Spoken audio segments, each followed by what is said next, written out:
Hopefully this wind keeps up because the mosquitoes are redonkulous. Welcome everyone. Um, Amber, you might need to have your phone so you can see the comments or whatever. Oh, hello. Say hi to my face. That's the neck. That's my neck. Uh, so we're gonna start today with these guys. On the Russian River, there's regulations that say you have to use a special size hook. There's actually another hook I have at home that's even thicker, but I think it's out of regulation because these have to be 1/4 ounce or less now. But the stronger the hook, the better off you are. But this hook gap is very important. It has to be 3/8 of an inch, super sharp. Uh, so it's actually the flies in the that you can buy in the store don't normally have these hooks, especially the less expensive ones, I should say. So,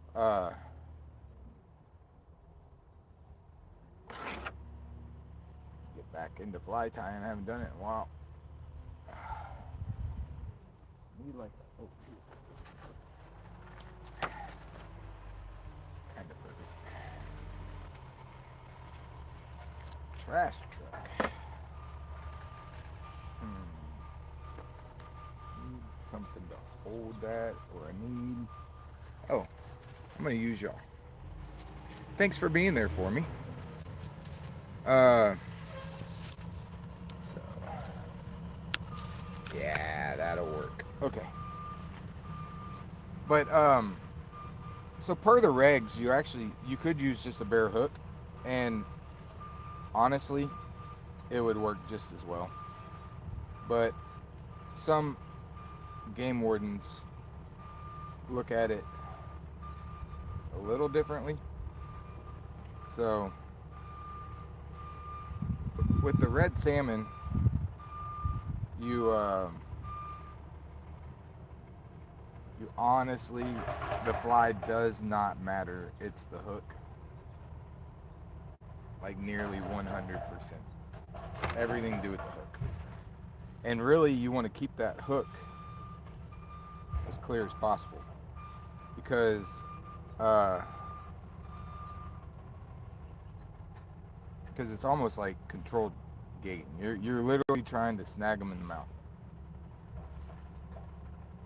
And I know people are like, well, that's not very sporting. I feel like,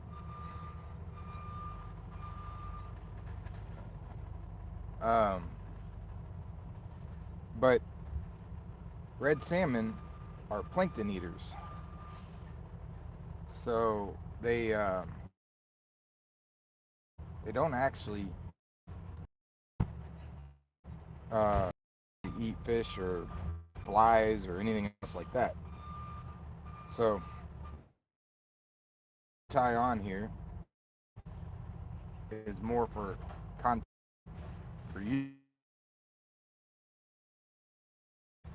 Now, I will say that a well-tied fly might inadvertently land you a steelhead or a dolly. Uh, and dolly is a dollar. But uh, especially with the silvers, because the silver salmon have spots on them. I mean, a steelhead looks different than a silver salmon, but I've seen many people mistake them. And the silvers actually bite. Like fly pattern choice, you don't have to floss them like we do here. Oh. So, but yeah, that's it. That's really all you need, right? Just a little bit, enough to say that it's a fly. Uh, but per the regs say that a manufactured hook can be considered a fly. So you don't have anything on it, you know, it's fine. But here, like, you can't have beads on your hook, weighted or non, you know. So there's a lot of regulations for this specific fishery.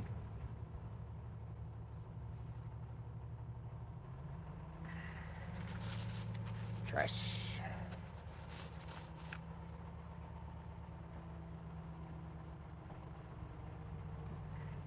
I don't know how well my phone's gonna do because the sun is out today, so it might overheat faster. I really need like a umbrella.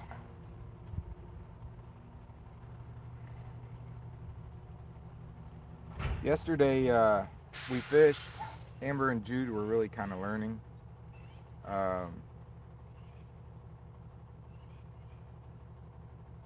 Actually left-handed, so it's kind of weird for me to have my scissors in my right hand. I don't know what I was thinking. But I tell everybody, man, the first time, I don't care how good a fisherman you are, the first time you come to Alaska, especially if you come for reds, you're gonna be humbled. Like,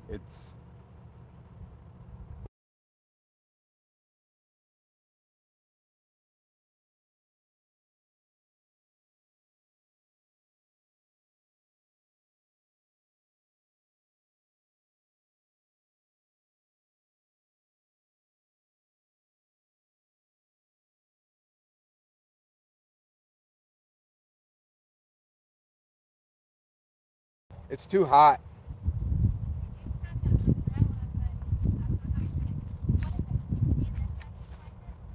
Huh? No, I think you'd have to stand here with the umbrella. But it might just shut off anyway. It's still running right now.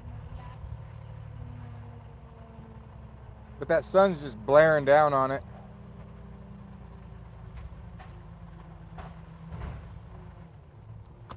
If it's not one thing, it's another, right? We have to be out in the open, otherwise the mosquitoes will carry you away and you won't have any blood left.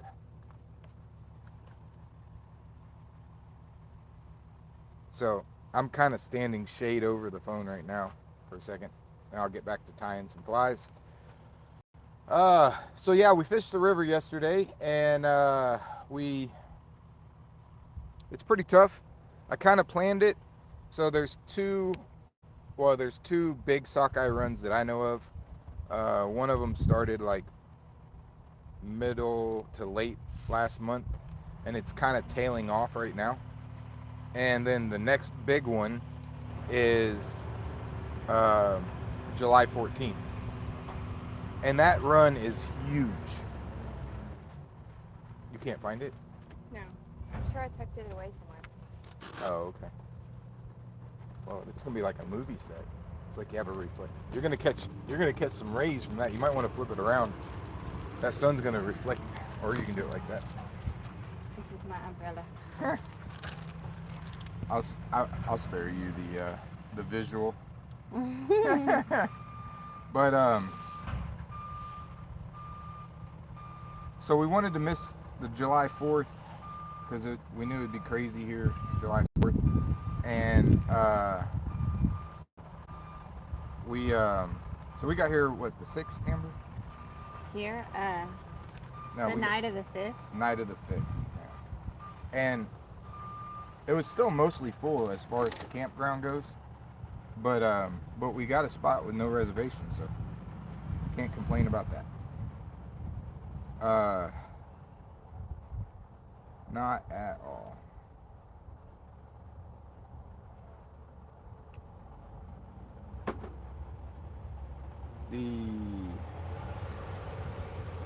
I also don't like my flies to be too long. I feel like it gets in the way of the hook on these particular ones.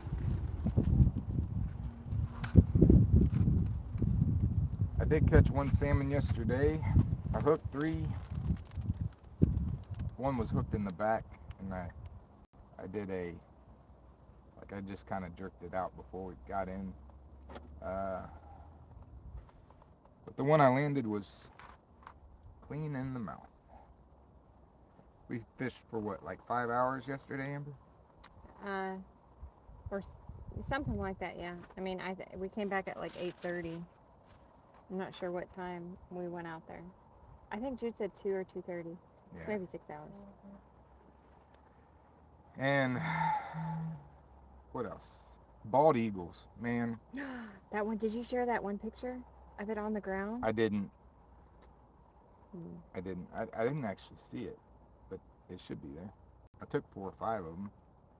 The bald eagles are in abundance, but as we were walking back from the river, there was a large one that had flown over the river and was kind of messing around. I guess it was trying to investigate what the seagulls were after, but the neat thing about it was it landed further up river on the ground, and I guess I've never seen an eagle not in the sky, so I was just surprised at how big they were. And we were across a river from it, and it just was huge. Yeah, it's probably 2.5 feet tall at least, huh? I don't know. I mean, it was just big. It's so big. Okay. What is it? Is it really called the Russian River? What is this actually called? Max is asking.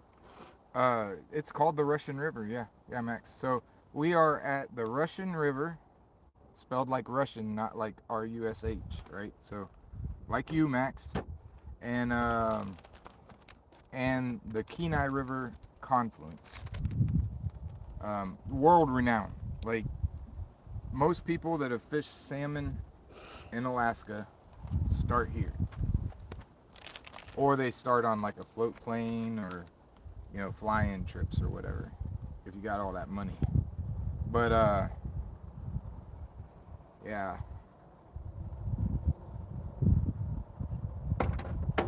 Ooh. Okay. It's beautiful, Max. The Russian River is crystal clear. Kind of maybe has an emerald hue to it, if there's any sort of color to it at all. But it's it's basically clear water. The Kenai River is glacier fed, and it's different from like Banff and Jasper, where the water is like emerald green. Here, the water is more bluish turquoise milky color. So arguably, I think the emerald color maybe is a little prettier, but it definitely is a different color. It's almost like that color that you see in glacier photos, that is like that blue, that impossible to describe blue color of a glacier. That's what color the river is. So I'm just using this is,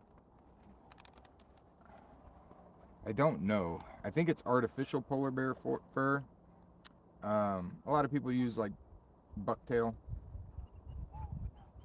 I like this.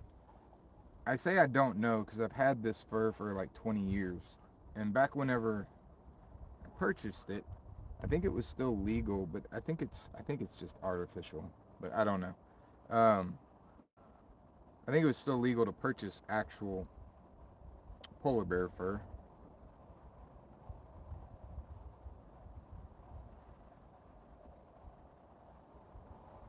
Back then, I don't know that it's legal anymore. So we're gonna go with artificial.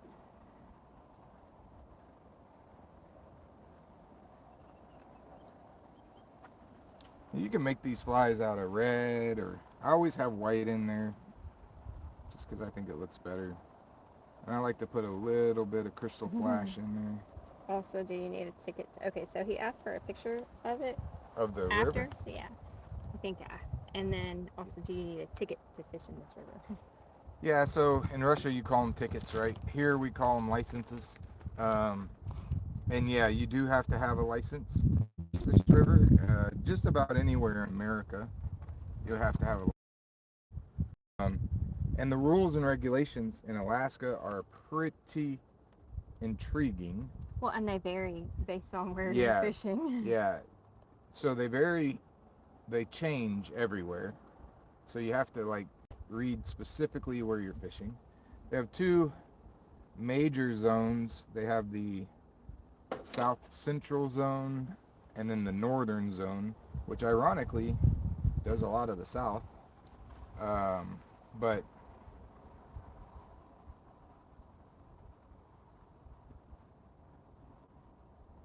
but the rules are quite in depth, so you really have to pay attention to them.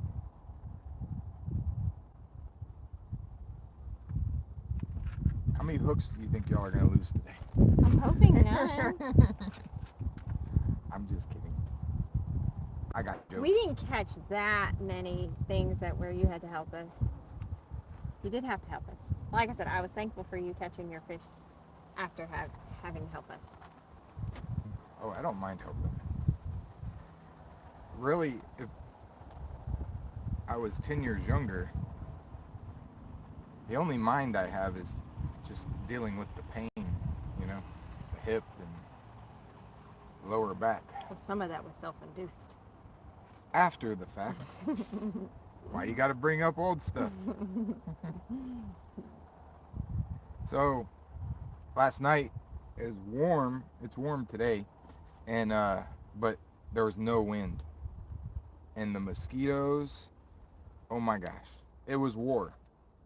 It was the mosquito war of 2026, and I lost. Well, I didn't completely lose, but I definitely had a casualty or two. Uh, so I was working. I cleaned the salmon on the river, but I cleaned the salmon on the river, and we brought it back to camp, and I still had to get it ready to cook. Of course, Amber does all the cooking. I do the catching and the cleaning and the other stuff. And so I had to get all the pin bones out of the salmon. And Max, we'll send you a photo of that. I forget you don't have Facebook, so you can't see that stuff, but you might have seen it on Instagram. I think you can see that. I don't think it's on Instagram yet. Oh, okay. But anyway, the cutting board became pretty slimy and greasy from the skin of the salmon because we leave the skin on. And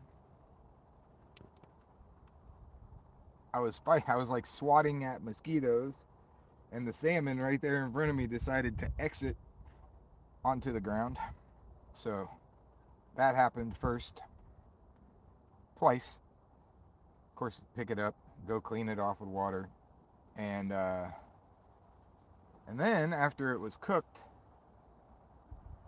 it was on a plate, and I was like carrying it around, trying to create my own wind, basically, and the mosquitoes were just terrible.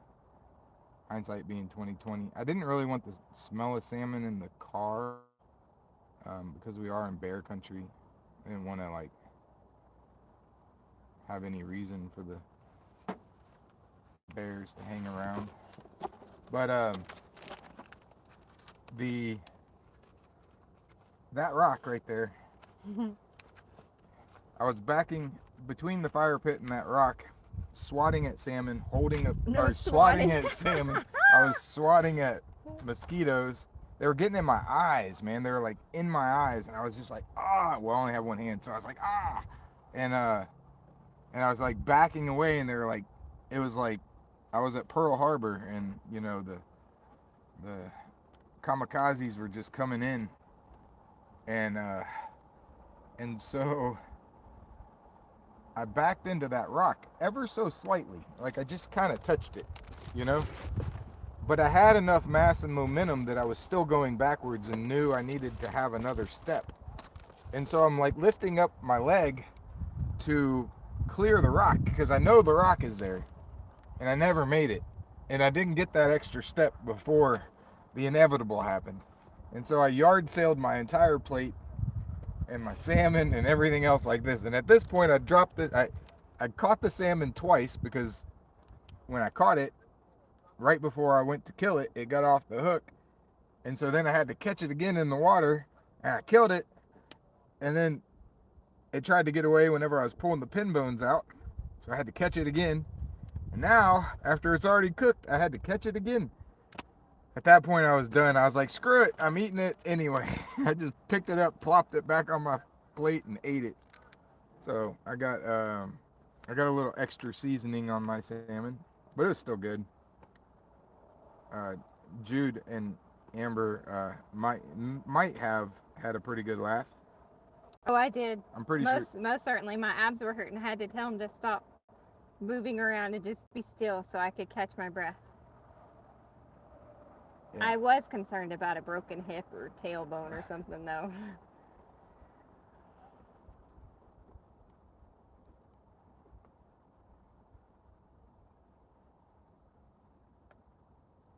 Quite funny. Yeah, it was pretty funny. My butt does hurt today. That's why Russians fishing drunk, to not be upset at the end. Well, I did open up. One of my favorite bourbons is Yellowstone bourbon. And I don't know if it's just clever marketing or whatever, but it, first time I ever saw it was at Yellowstone.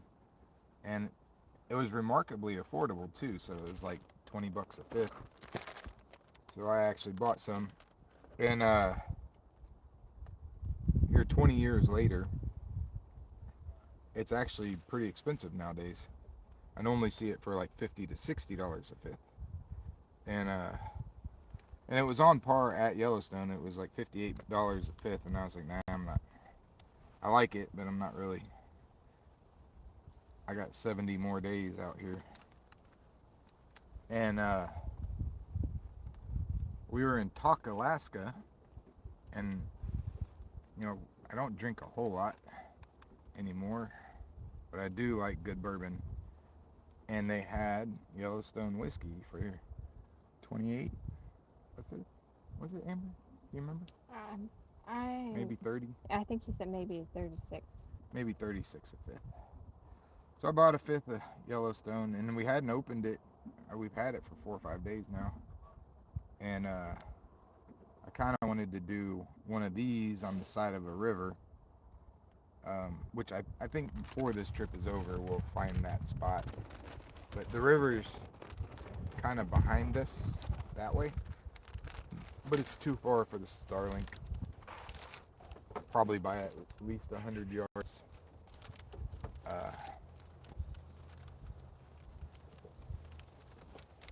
My hands were tired. Oh. So we're sacrificing the screen? Well, just for a minute. You can stand there and just, that's what I was doing. I just stood there and provided shade with my selves. Might be easier anyway. I don't think the phone was fully charged anyway, so. It wasn't. I was trying to get them charged. But, what else, Amber? Oh, have we told them about Jude's waders? I'm not on this. Not on the stream. Oh, Jude's laughing. Jude, do you want to tell the story about your waders? He said sure. Are you coming out? Oh, okay. Well, Jude's gonna come out and tell the story about his. See, waders. what happened was. This was 2 nights ago. Yep, 2 nights ago. We get the waders when we first, day before we leave vacation? Well, I'm a duck hunting and fishing guide by nature. Kind of my hobby business, but I ran a business doing that, and so we have lots of waders. But we got the waders and stuff together a couple of days before we left. Yeah. Okay. Yeah, these waders are probably like, what, 15, 20 years old? No. Oh. Probably 8 years old. Those specific waders, yeah. But those were the ones that popped up in Alaska. Right, but he went about 8 or 10 years ago. Wow. So, anyway. Yeah. So they're breathable type waders. They're nice, you know, Sims or Hodgman, I can't remember which, but nice breathable waders. Been hanging in a closet for 8 years. So we take them out, about like first 5 minutes in the water. Feel like a little leak. I'm like, okay, it's not that bad. It's just a little. Like a little trickle? Yeah, like a little trickle. About hour and a half goes by. Legs start to get cold. Which, both legs or just one? Yeah, both. Both? There's Okay. a leak in both legs. Nice. And about 30 minutes go by from that. I'm like, okay, I think I'm about ready to get out of the water. We go up onto like the pier like thing, and I sit down. I'm like, oh, this is a bad idea. If there's a lot of water, all of my pants just got wet. All of me. Yeah. So I take off the waders, and like 2 gallons of water falls out of them. About right. I'm like, oh, just a little leak, huh? I go to take off the boot, instead of just the boot did take off actually. Instead of my foot just sliding out of the waders, the entire boot decided to go with it. Do you want to have a demonstration? I think they're just right over there if you want to Oh, they demonstrate. are? Yeah. Show You can do live action. Alright. Yep. They're on the left-hand side, I think, isn't there? So, this is the Well, you got to stand like probably right in here. yeah. That's This is the first leak. This is the second leak. Yeah. I don't know. Can they see him? Oh, these are whatever these. White River one. Yeah, White River. Oh. So like an Academy special. Or So Cabela's special. it's like this. I go to take off my foot and it just goes straight through this entire thing. I'm like, well, Found the leak. yep. I think we don't have to look for it anymore, Dad. Yep. Boots did that for me. Of course, now by now I'm coming out of the stream. Talking to some other people. Yeah, I've been talking, you know, things that I do, you know, if you know me. And Jude just shivering because not only was there a leak in the waders and the boot had come detached from the waders, because it did that, his actual clothes underneath were wet from what, the knees down? Oh, it was probably hips. Oh, hips down, yeah. So he's like, I I'm get a 2 little gallons. cold. So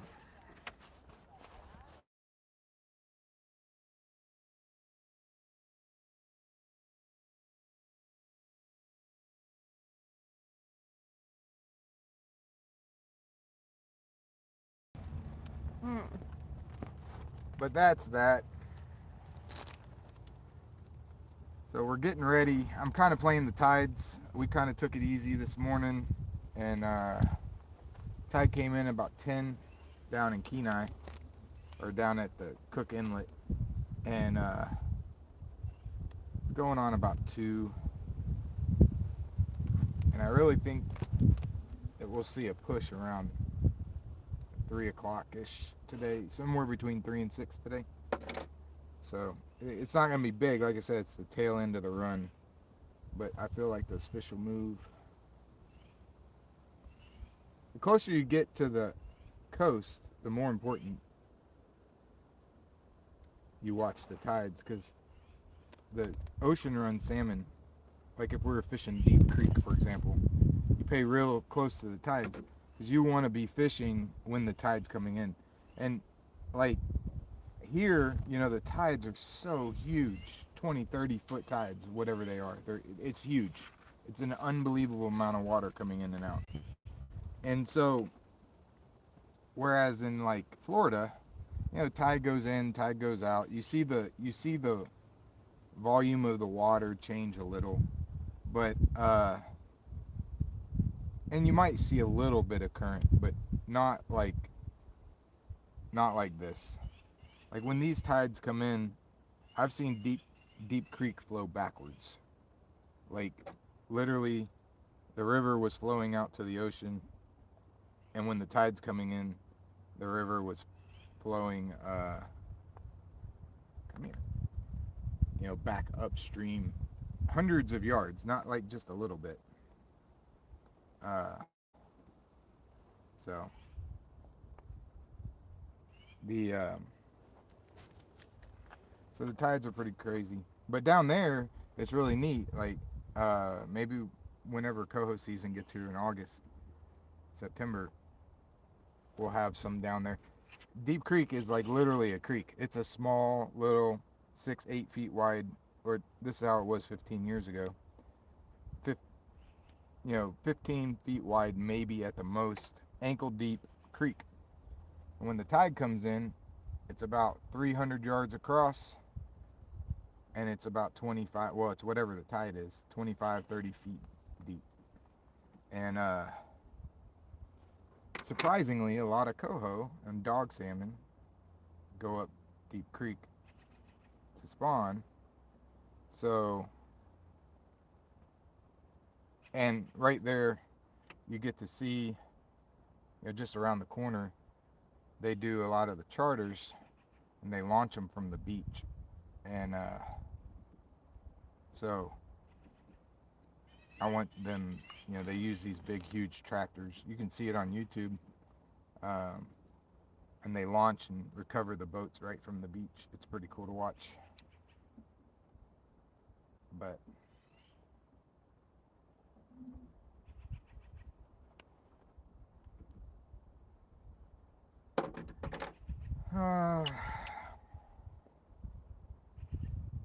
let's see.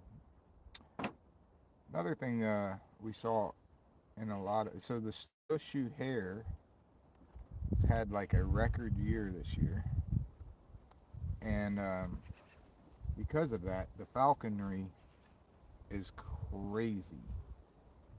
So we've seen hawks and peregrine falcons and golden eagles and bald eagles and owls, like great horned owls. Not like one or two, like 30 at least. And the snowshoe hares in the evening time will come out, and I don't know if they're licking salt off the roads or what they're doing, but they'll come out right on the edge of the roads. Then I mean, sometimes I guess they get out in the middle of the roads, but we haven't seen a whole lot of roadkill of them. And for us, they just kind of hang out on the side of the road, just feet away from the grass. Because of that, you end up with all this falconry that is hanging everywhere. They're like on the road markers, road posts. They're, you know, every mile there's another owl or a falcon or a eagle or a hawk sitting on it.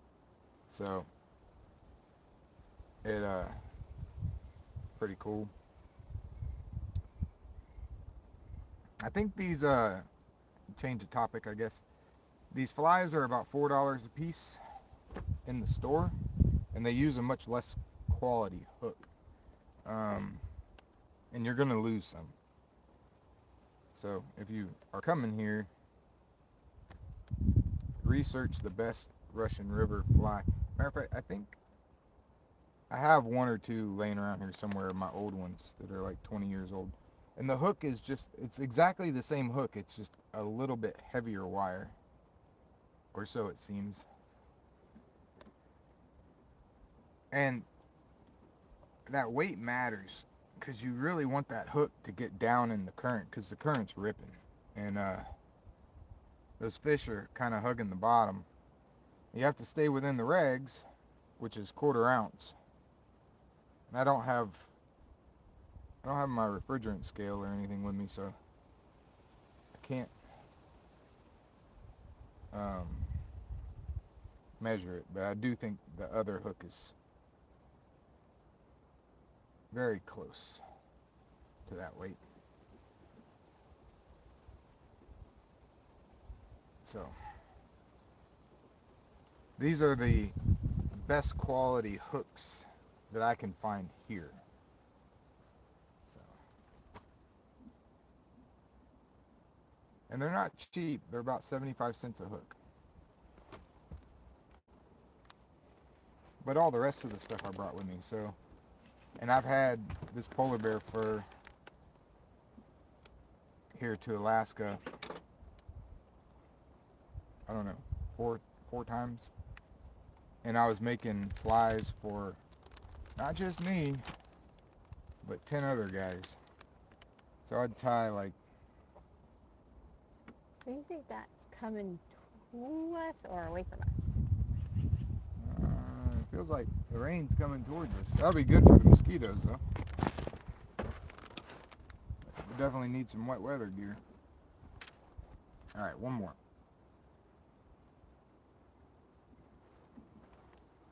One more.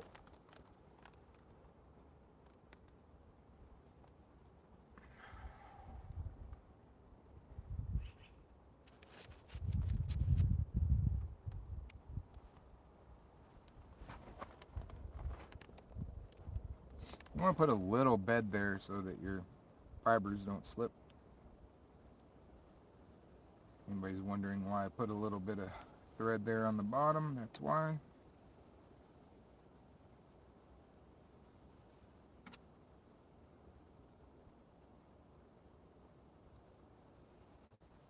You could lock it in by going underneath behind.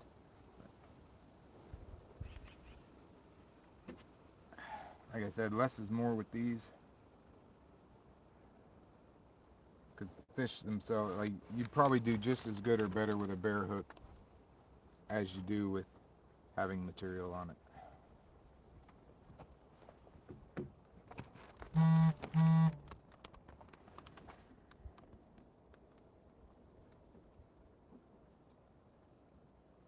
Used to, the way the regs were written, this is probably 30 years ago, you weren't allowed to have beads or weight. So you couldn't have a bead head fly, right? And you couldn't have any, I think it said any extra weight or additional weight within, 16 inches or 18 inches of the fly. Well, that's now. I'm talking about like 30 years ago. But what they didn't put in the regs, and they have it now, so I'm sure there's more than just me that did it. What they didn't add in the regs, they had all the hook dimensions and stuff, saying that your hooks had to be this or that or whatever else. But they didn't say that as making part of the fly, you couldn't add weight. And so I actually have a few that are illegal as shit now, so I can't use them. There's one right here. So what we do to get around the regs is we'd put lead wire underneath the fly. It's illegal now. So. We will not be using Yeah, those. we don't use them. But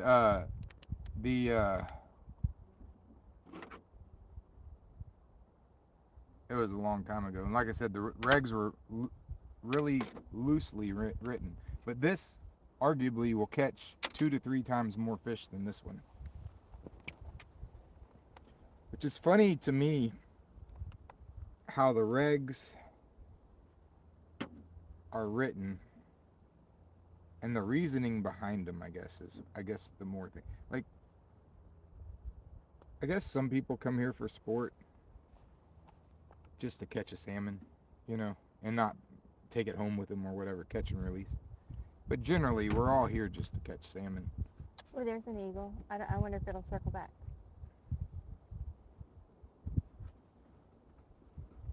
It's behind the trees over there. Sorry. But I question the mentality of bag limits versus means and methods, and so on and so forth, right? Because like you can borderline cheat and get around the rules and catch more salmon. You can live by the rules and not catch as many, right? Or you could, like yesterday, there was a guy with 6 fish, and he was using a hook that was like almost an inch gap. Of course, he was catching all the, he was catching all kinds of fish. And it's almost like carrot on the stick to me. It's like, oh, you can fish, but we're going to make it exorbitantly hard for you to actually catch fish.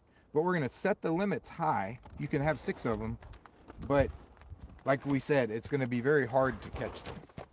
Now, there are certain times when the runs are just, there's so many fish it doesn't really matter. But I think rules and laws should be made across the board, because I've been a commercial fisherman also, and my commercial fishing rules were ridiculous. Like, But that's only where we are. Some. well, no, not in ridiculous bad, but ridiculous in comparison, right? Like an angler could have, say, a bag limit of 10 fish per day, and then two bag limits in possession. That's all they're allowed. But I pay $500 or $1,500, and now all of a sudden I can catch 40,000 of them, and that's legal. So I think a lot of that should be rewritten generally, because the bag limits for anglers fishing do nothing to the counts of the amount of fish up the river. There's the same thing in Seattle. We were down in Seattle and we were doing some salmon fishing down there 2 years ago, and we're out there, and the rules in the barbless hooks, can't be this, has to be this long, can't use it, you can only have this amount of lines in the water per person, so on and so forth, right? And limit 1 or 2 or whatever it was, but it was like a very small limit. That's all well and good until on your way out to go fishing, you pass 9 boats with dip nets, and each dip net has 500 or 600 salmon in it. And I want commercial fishermen to make money. Like I said, I was one, but it's not fair. I want people to be able to eat, and I would rather the regulations to be more designed to force people to go out and catch their own than just go to the store and buy it. But that's my soapbox for the day. We're gonna go fishing. We'll see y'all tomorrow. Thank y'all for all your support. And there's also Facebook and Instagram. Do all the free things that you can do. Like, subscribe, comment. The more y'all do that, the more people that see this, the more likely that we can continue this lifestyle. So we appreciate you, and we'll see you later. Now I have to figure out how to turn you off. There's our bear box.